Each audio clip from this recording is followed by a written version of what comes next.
Is there anything too hard for the Lord? The answer is a resounding no. Isn't it wonderful to serve a God who can do anything, a God who cannot fail, a God who always keeps his promises? If you live in a covenant life with God, there is no limitations. The possibilities are endless. And that is what this lesson is about today. It's about God being faithful. And no matter what is going on, no matter what it looks like, there's no such thing as impossible with God. And if we can trust God and believe God, then he will come through every time and he will work things out. The key is, if God is faithful to us, we have to be faithful to God and believe him and trust him. And if we trust God, the byproduct of trust is obedience. Our faithfulness will prompt us to obedience. And if we just obey God, the covenant, the promise, the blessings of God are endless, and God cannot fail. There is truly nothing too hard for the Lord.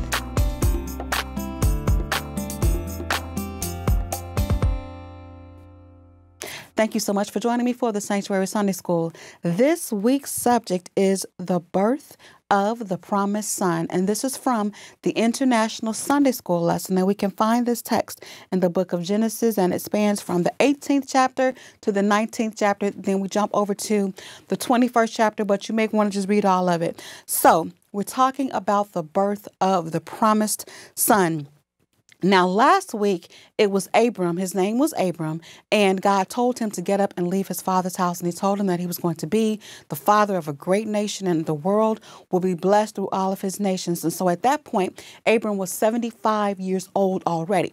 So now we come back again. Now, when Abraham was 99 years old, God changed his name to Abraham because he was going to be the father of many nations. And then he changed his wife's name from Sarai to Sarah because she was going to be the mother of nations as well. And so he came to him and he told Abraham this when he changed his name, and Abraham laughed because, again, he's thinking, I'm old, she's old. And it's kind of funny when you read the passage because you look at the way that Abraham is talking to God as if God didn't know, right? God knew who Abraham was. He knew how old he was. He knew how old Sarah was, but he said that you're going to have a son.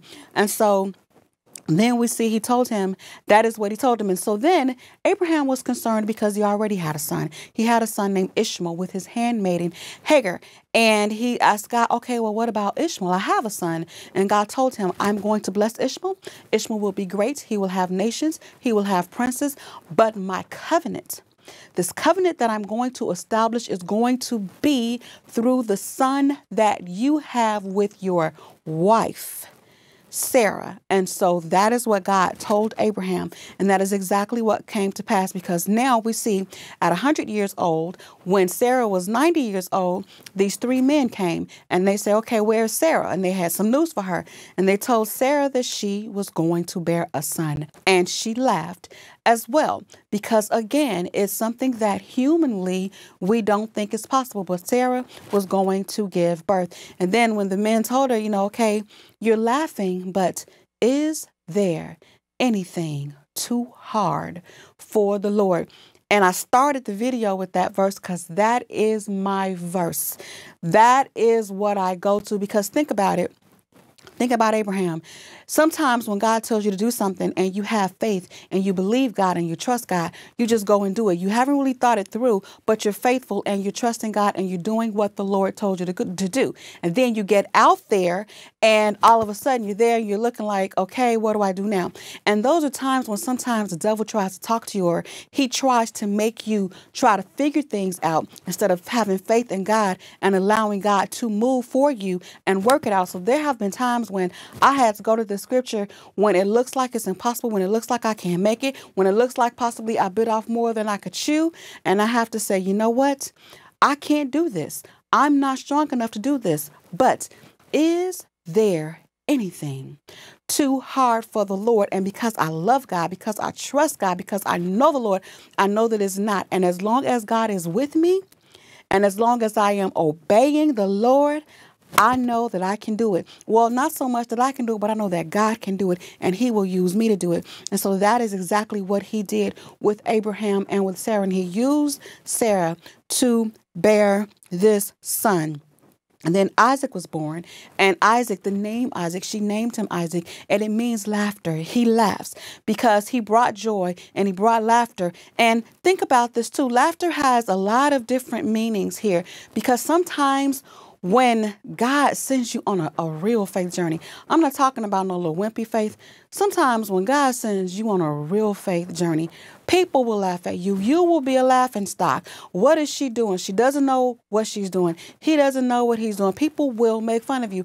I'm not talking about people in the world or in the streets. People in church will make fun of you. They will just sit back and wait for you to fail and wait for things to go under so that they can make fun of you.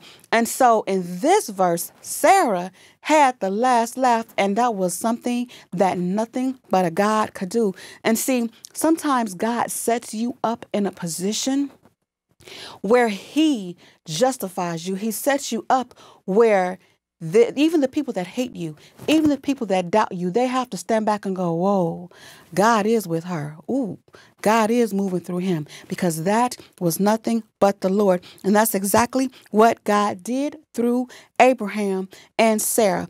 And so when we look at this, and how Abraham, again, he's known as the father of the faithful because he just obeyed God and he did what God said. And even after Isaac was born, he went ahead and he circumcised him at 8 days old. And one thing that I learned just from studying the Old Testament in general, every time God does something, he is so specific. He tells them exactly what to do. In the previous chapter, God outlined exactly what to do, all of the ordinances, the sacrifices, the circumcision. He told Abraham exactly what to do.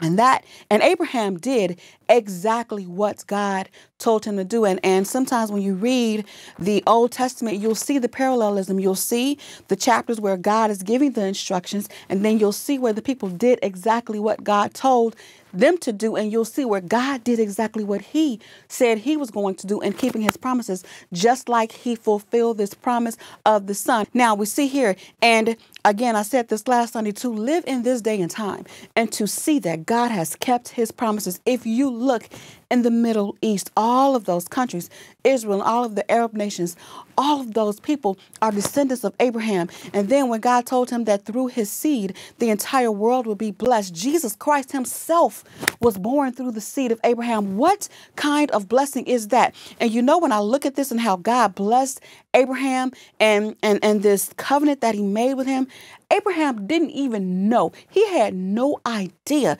of the impact that his nations, not just one nation, the nations that came from his seed would have on the entire world. And this is such a powerful lesson to me because, see, sometimes we worry about me, my job, my house, my kids, my church, my this, my that. But it is about the Lord. And if we focus on that covenant with God, God told Abraham, leave your father, leave your land, leave your kinspeople, leave everything that's familiar. Can you imagine how frightening that is?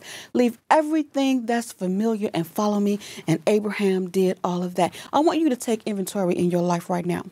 And if God told you right now, go do this, go give up that, and this is what I want you to do. And if you do this, I'm going to do that. Do you have that kind of faith? Do you believe that God will keep his promises? Because that is what the Lord is calling for in these last and evil days. Somebody who is not scared. It doesn't matter what the government is doing. It doesn't matter what the police are doing. It doesn't matter who's doing what and who's not doing what. I don't care who's a hypocrite. I don't care who's living right.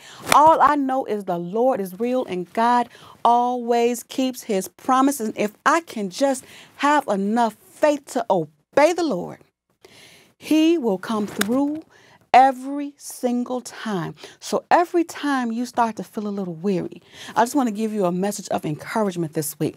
Every time you feel a little weary, you just can't see how you're going to make it. You don't know what you're going to do. Ask yourself, is there anything too hard for the Lord? And there's nothing too hard for God. He's got you. He's going to take care of you. He is going to keep every promise. All you've got to do is trust him, love him, and obey him, and stand on the promises of God.